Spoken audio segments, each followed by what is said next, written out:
سلام دوستان، میخوام یه نمونه کلاهبرداری نشونتون بدم که جاهای مختلف ازش استفاده میشه. خیلی سادن ولی خیلی ها گول میخورن، به خصوص تو بعضی از گروه های مختلف قرعه کشی هایی که این روزها مد شده. اینجا یه مخزن داریم که اصطلاحاً برای گردوندن میگردونن، یه دریچه داره توی اون کلن خالیه. من در میارم ببینید. در ابتدا یه میله داره که این میله رو که بکشیم این مخزن باز میشه و فضای توش خالیه، چیزی نیست. حالا به اضافه یه تعداد توپ مشخص 100 تا 200 تا هرچی. فرض کنید من میخوام شماره سی 29 مثلا 18 رو در بیارم. 30 29 18. خیلی ساده. شیوه کار اینه، یه ظرف استوانه‌ای درست میکنن به این شکل. اول مخزن رو نشونتون میدن، شما اون رو ببینید، بعد میان این ظرف استوانه‌ای رو به این شکل داخل قرار میدم، جوری که این دهنه با این یکی میشه.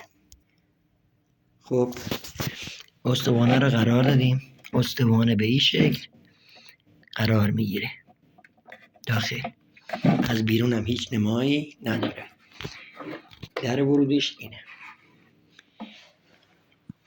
3 تا توپ معین 30 18 29 این وسط میفته، در بسته میشه، مابقی توپ ها نشون داده میشه، از این طرف میره داخل، از این طرف توپ ها میره داخل. توپ ها رو ریختیم توی گردونه و هدف اون بود که چند تا توپ مشخص رو بیرون بیاریم. گردونه رو درشو بستیم، تاب میدیم،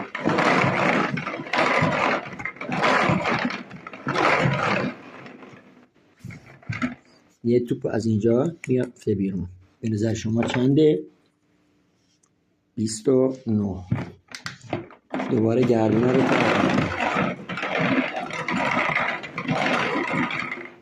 توپ بعدی چی میاد بیرون؟ شماره 30. در بسته است، تاب میدیم.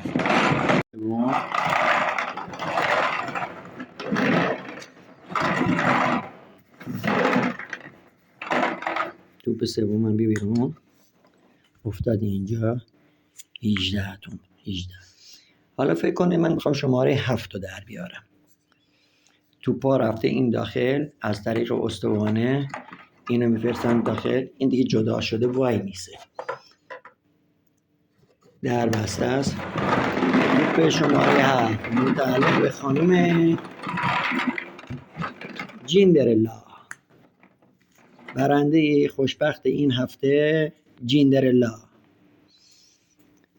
یه توپ دیگه میخوام در بیارم، یا 3 تای دیگه، شماره 33 شماره 40 و شماره 16. پس شد 33 40 16. گردونه رو بچرخونید. برنده خوشبخت این هفته